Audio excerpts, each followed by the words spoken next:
था वो था यूनिवर्सल पेशेंट सेफ्टी गोल। हर मायने में ये बहुत ही ज़्यादा इम्पोर्टेंट है। पर्सनली जब हम हॉस्पिटल में ड्यूटी कर रहे थे, प्रैक्टिस कर रहे थे, उस दौरान हम खुद इस प्रोटोकॉल को बहुत अच्छे से फॉलो करते थे। इसके बावजूद कितनी सारी गलतियां मुझसे हुई मैंने बताया आपको। मैंने अच्छे से फॉलो किया था। बाकी मेरे काम करने के 3 साल, 3.5 साल के पीरियड में बहुत सारी गलतियां हुई, बहुत ब्लंडर गलतियां हुई। लोगों के जान गए, लोगों के जान जाने से बचे। तो हम लोग का भी टारगेट होना चाहिए कि हम लोग यूनिवर्सल पेशेंट सेफ्टी गोल के बारे में जानें और इसका फॉलो करें। तो पहले जानेंगे कि आखिर यूनिवर्सल पेशेंट सेफ्टी गोल है क्या। तो जैसा कि नाम से क्लियर है कि पूरे यूनिवर्स में फॉलो किया जाने वाला एक पेशेंट सेफ्टी गोल। कहीं भी यूनिवर्सल आएगा मतलब कि पूरे यूनिवर्स में उसको माना जाता है, पूरे यूनिवर्स में उसको एक ही जैसा ट्रीट किया जाता है। हम लोग जो हैं हेल्थ केयर वर्कर हैं, हॉस्पिटल में काम करते हैं। हमारा काम है पेशेंट को सही करना। बावजूद हमारी छोटी मोटी गलतियों के कारण जो पेशेंट इलाज कराने आया था, जो पेशेंट सही स्थिति में आया था, मान लीजिए कोई पेशेंट बेचारा गोले ब्लाडर का ऑपरेशन कराने आया, गोल ब्लाडर में पत्थर हो गया था उसको या स्टोन हो गया था, कोई बहुत बड़ा पाप तो किया नहीं था, ऑपरेशन करा के बेचारा वो सही सलामत अपना घर जा सकता था, और अस्पताल में आता है और किसी गलती के कारण उसका डेथ हो जाता है, मर जाता है। तो ये तो नहीं होना चाहिए था। तो इस तरह की गलतियां होती हैं और गलतियों से लोगों की जानें चली जाती हैं। तो जब इस तरह की घटनाएं सब जगह घटित होने लगी तो एक नियम बना दिया गया, एक तरीका बना दिया गया, एक प्रोटोकॉल सेट कर दिया गया कि भैया यही प्रोटोकॉल फॉलो होगा ना तो कम से कम गलती होगा। हम तो कह दिए साफ साफ, गलती ना हो ऐसा तो हो नहीं सकता। आप काम करेंगे तो गलतियां होगी ही होगी, लेकिन अपना टारगेट और अपना फोकस होना चाहिए कि गलती कम से कम। तो उसके लिए एक प्रोटोकॉल बनाया गया जो सब जगह मान्य है और सब लोग इसको फॉलो करता है, इसीलिए इसका नाम पड़ा है यूनिवर्सल पेशेंट सेफ्टी गोल्स। इसके अंदर में जो है 5-6 गोल्स हैं या 5-6 प्रोटोकॉल्स कहिए कि हैं, इसको हम लोग फॉलो करते हैं और इस फॉलो से ही हम लोग पेशेंट को सही तरीके का ट्रीटमेंट दे पाते हैं। इसमें पहला है, जब हमारे पास पेशेंट आता है तो पेशेंट का आइडेंटिफिकेशन। जैसा कि मैंने आपको बताया, पेशेंट का आइडेंटिफिकेशन ना उसके रूप, रंग, नाम, जाति, ना ही बेड के बेसिस पे करेंगे। ठीक है, इमरजेंसी में 5 गो बेड है, 1 नंबर 2 नंबर 5 नंबर करके, लेकिन हम बेड नंबर के हिसाब से पेशेंट को आइडेंटिफाई नहीं करेंगे। अगर पेशेंट का UHID जनरेट नहीं हुआ है, यानी कि अगर पेशेंट का अभी तक हॉस्पिटल में रजिस्ट्रेशन नहीं हुआ है, तो हम पेशेंट का पूरा नाम लिखेंगे और डेट ऑफ बर्थ लिखेंगे। ठीक है ना।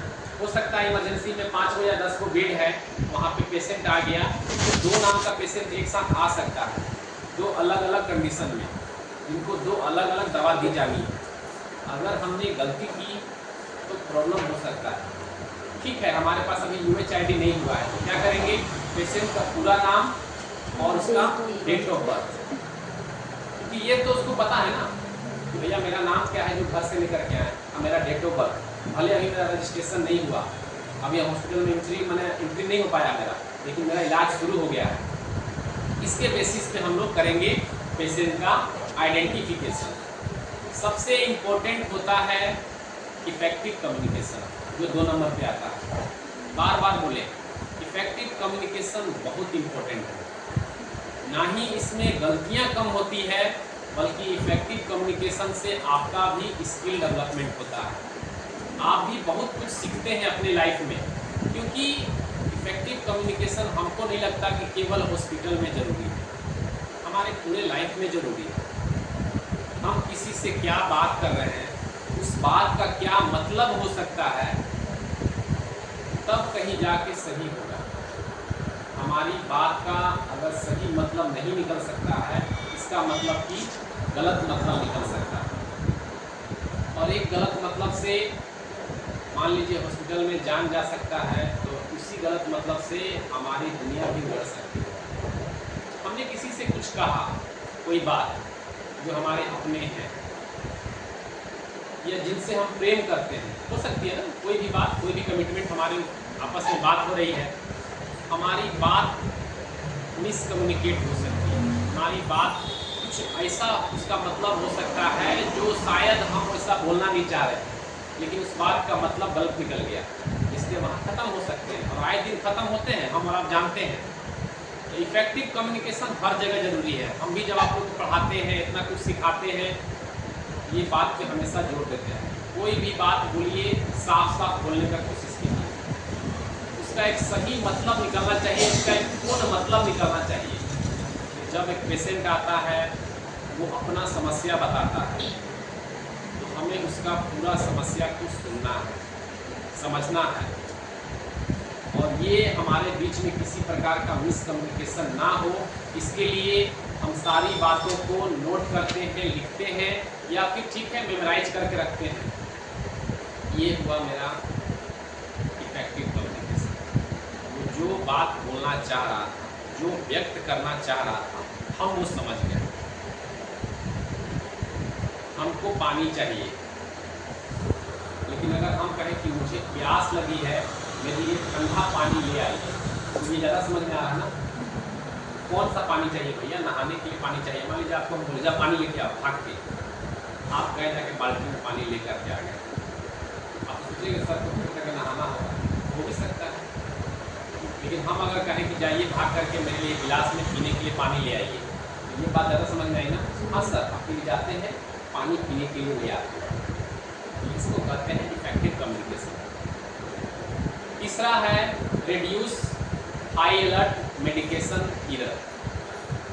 हाई अलर्ट मेडिकेशन के बारे में आपको मैंने बताया, कुछ दवाएं ऐसी होती हैं जो हाई अलर्ट होती हैं, माने अगर गलती से किसी वो मेडिसिन किसी दूसरे पेशेंट को दे दिया जाए तो उसका जान जा सकता है, उसका हार्म हो सकता है, बहुत तरह का नुकसान हो सकता है।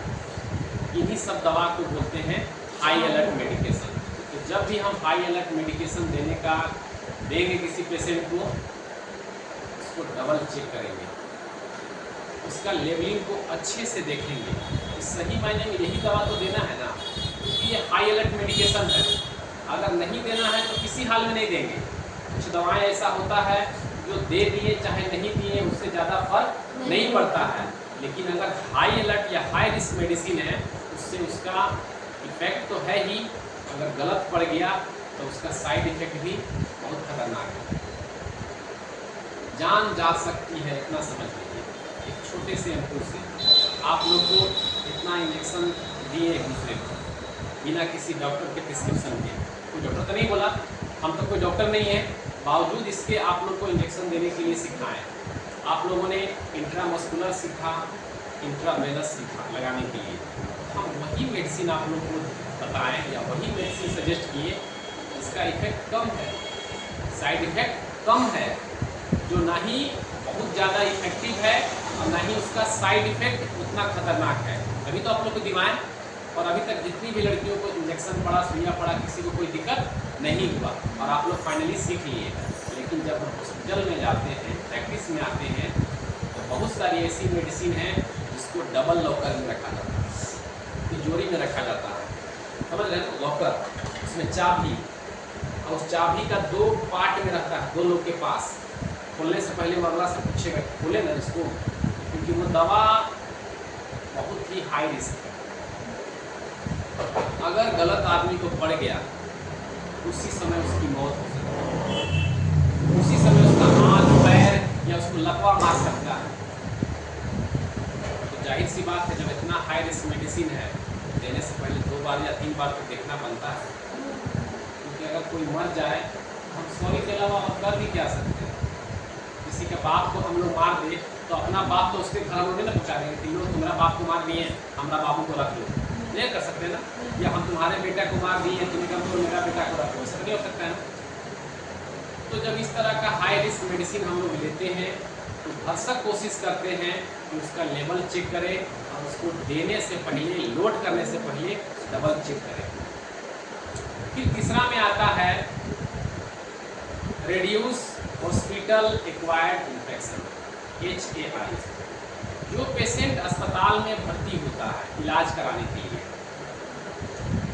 मान के चलिए कि वो 10 दिन के लिए भर्ती है या 10 दिन उसका इलाज चला, 10 दिन वो हॉस्पिटल में रहेगा। इस 10 दिन में हॉस्पिटल में रहने के कारण या 10 दिन में हॉस्पिटल में रहने से हॉस्पिटल से जो उसको इन्फेक्शन हो सकता है, हॉस्पिटल से जो उसको क्षति हो सकता है, उसी को बोलते हैं हॉस्पिटल एक्वायर्ड इन्फेक्शन। मान लीजिए एक वार्ड में 5 या 6 पेशेंट हैं। अगर कोई पेशेंट है जिसको कि कम्युनिकेबल डिजीज है, इन्फेक्टियस डिजीज है, कोई ऐसा बीमारी है जो एक दूसरे से फैल सकता है, तो हम लोग उसको अलग रखेंगे। पेशेंट को ट्रीटमेंट देने से पहले, पेशेंट को छूने से पहले हैंड वॉश करेंगे, 5 मोमेंट ऑफ हैंड हाइजीन का पालन करेंगे। हर एक पेशेंट को छूने के बाद, छूने के पहले हाथ धोएंगे, फिर दूसरे पेशेंट को छूने से पहले और छूने के बाद हाथ धोएंगे। इससे बहुत ज़्यादा उसको रिस्क कम हो जाता है इन्फेक्शन का, क्योंकि वो ऑलरेडी बेचारा बीमार है, अपना इलाज कराने आया है, उसको इन्फेक्शन का खतरा ज़्यादा है। हम लोग भी इन्फेक्शन में रहते हैं, ऐसा नहीं, हमको बताया आपने, खाना हो, पानी हो, हवा हो, जो हो सब दूषित ले रहे हैं, लेकिन हम लोग स्वस्थ हैं तो हम लोग उस चीज़ से लड़ पा रहे हैं। एक तो बेचारा खुद कमजोर है, बीमार, और उसको इन्फेक्शन में रखेंगे तो बेचारा जल्दी प्रभावित होगा। पीपी किट का इस्तेमाल करेंगे जिससे कि उसको इन्फेक्शन कम हो, हमको इन्फेक्शन कम हो। इसके बाद आता है रिड्यूस पेशेंट फॉल रिस्क। अक्सर पेशेंट हॉस्पिटल में गिर जाता है, स्ट्रेचर से गिर जाना हुआ, बेड से गिर जाना हुआ, व्हीलचेयर से गिर जाना हुआ, या पेशेंट कहीं जा रहा था, उसको कहीं लेके जा रहे थे पैदल, तो उसमें गिर जाता है। तो कोशिश करेंगे कि हॉस्पिटल में पेशेंट कम से कम गिरे, और कम से कम गिरेगा तो नुकसान कम होगा। इसके लिए जो भी प्रोटोकॉल हम लोग करते हैं फॉलो, उसको हर हाल में करेंगे। पेशेंट से बात करेंगे, कम्युनिकेट करेंगे, उसकी फिजिकल एबिलिटी को देखेंगे, अपने फिजिकल एबिलिटी को देखेंगे कि हम उसको शिफ्ट कर सकते हैं कि नहीं, अकेले शिफ्ट करेंगे या और किसी को हम लेंगे साथ में। जिस चीज़ पे शिफ्ट कर रहे हैं उस चीज़ पे पेशेंट आ पाएगा कि नहीं। पेशेंट बहुत लंबा चौड़ा है, व्हीलचेयर छोटा पड़ रहा, तो क्या फिर बैठाएंगे उसको? नहीं बैठाएंगे। तो ये सब सारी चीज़ों का ध्यान देंगे तो पेशेंट कम से कम गिरेगा। और कौन बच गया इसमें? हाँ, एक और जो लास्ट मान लीजिए बच गया, correct site and correct patient. जो भी पेशेंट का सर्जरी होना है उसको हम लोग मार्किंग करेंगे।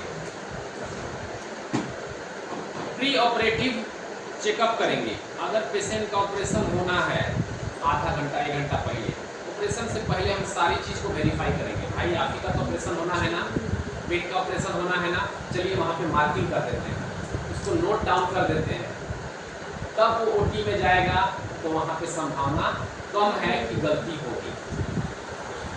ये सब सारा प्रोटोकॉल हमें एक एज ए डॉक्टर भी फॉलो करना होता है, एज ए स्टाफ नर्स भी फॉलो करना होता है, और एज ए GDA भी आप लोग को फॉलो करना होता है। तो जितना अच्छा से आप लोग इस प्रोटोकॉल को फॉलो करेंगे उतनी संभावना है कि गलती कम होगी, क्योंकि गलती तो होगी ही होगी।